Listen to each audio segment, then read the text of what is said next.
Now, more than 500,000 people die from malaria worldwide, and Nigeria still has the highest number of cases and deaths. World Malaria Day is drawing attention to control strategies deployed by affected countries. And our correspondent Abimbola Agbebi takes a look at the various interventions made so far.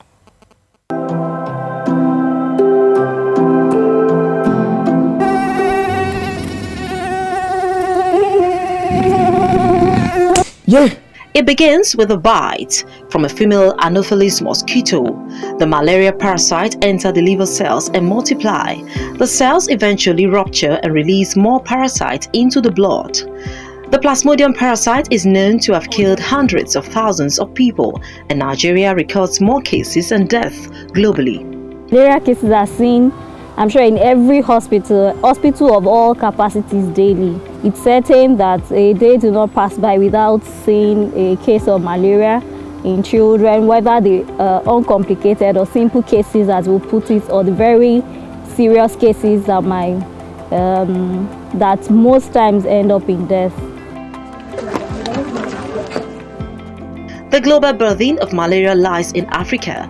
The most vulnerable are children and pregnant women. I've seen quite a number of children die from malaria. Around 6-7 years now, he had a very bad form of malaria, the one we call severe malaria. Severe malaria because he had some other organ damage. So severe forms of malaria can affect the brain, can affect the kidneys, it can affect different organs in the body. While he came out of malaria was treated, the complications lingered, and we eventually lost him.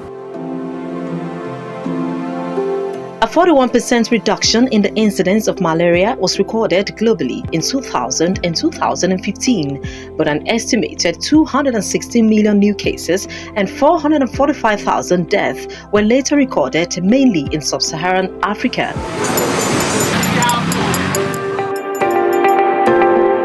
The statistics had since increased.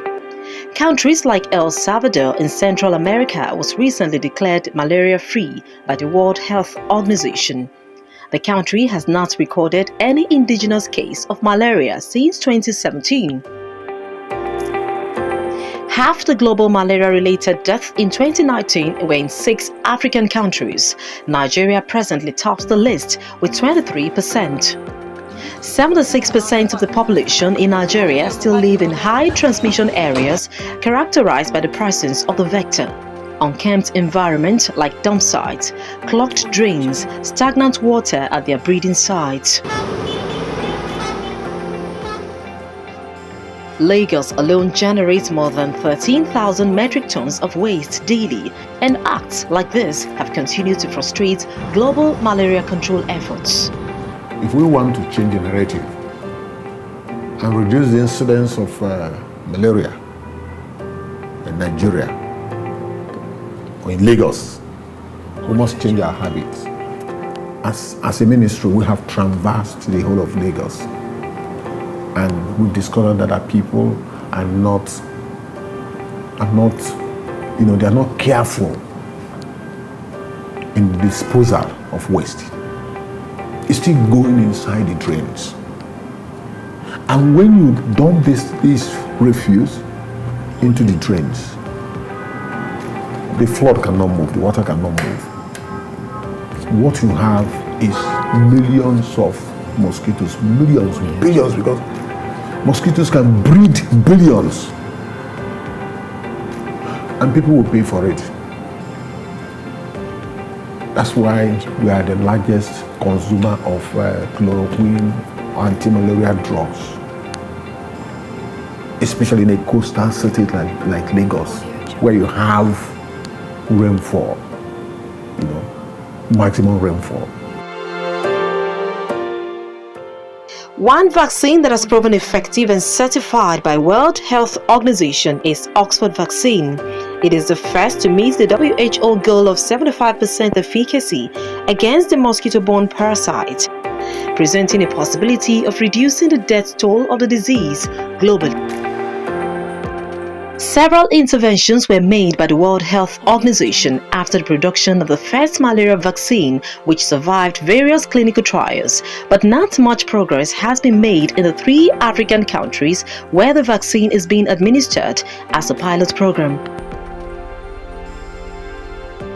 A Nigerian philanthropist and founder of a malaria eradication project has a different approach, aside plans to develop a malaria vaccine. Waste management is the number one solution, and it's a short-term solution. It's something that can be done now. Vaccine research is a long-term solution. Currently, we have heaps and heaps of dumps everywhere. The mindset must change.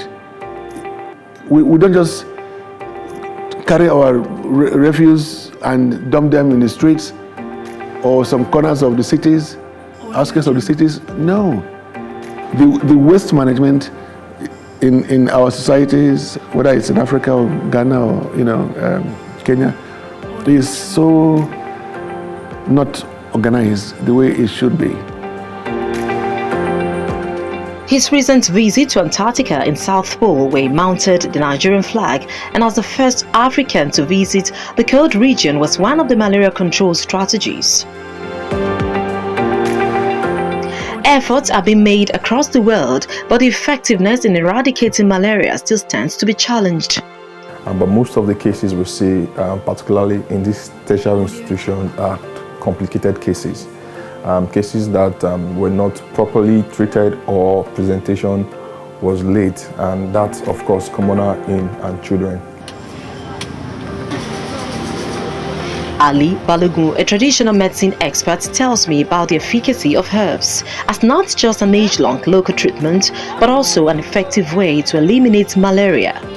But this claim has not been clinically proven. Awokpa is very, very strong for malaria, to treat malaria. They can use it, they can soak down one also for malaria with some ingredients for malaria. They can also cook it. Already let people understand that our own products, people have now believed in nature. People are now believing in nature that herbs is very, very effective.